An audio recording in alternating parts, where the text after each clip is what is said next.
To put it simply, nonverbal communication is a process of communication through sending and receiving wordless messages between people. This kind of communication happens every day to everyone in every interaction.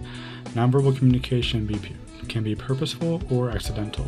Nonverbal messages can be used to accent, complement, contradict, regulate, or substitute for the verbal messages. Meanings are subtle, covert, and tend to blur into one another.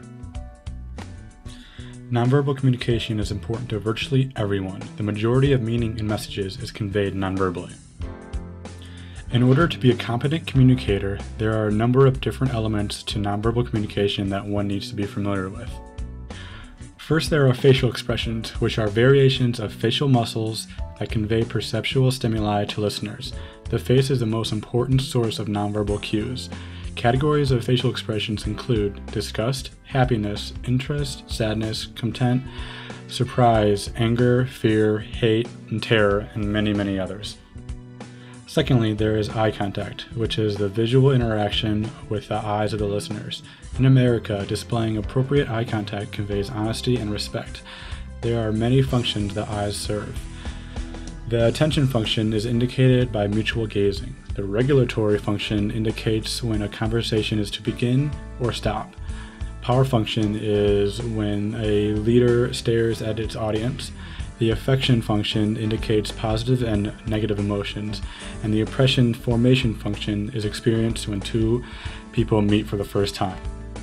The third element is touch, the ways in which and the degree to which people touch one another or sense things communicated by the sense of touch. The head, shoulders, and arms are the most frequently touched parts of the body. Touching is more frequent among minorities, and persuaders who use touch tend to be more successful. However, too much touching can be offensive and inappropriate. The fourth and final element is proxemics, which is the use of space. There are 4 different conversational distances one should know. There is the public distance, which is 15 to 25 feet apart. This is often found in public speaking settings. Next is the social distance, which is 7 to 12 feet apart, used in formal but non-public situations, such as job interviews and committee meetings.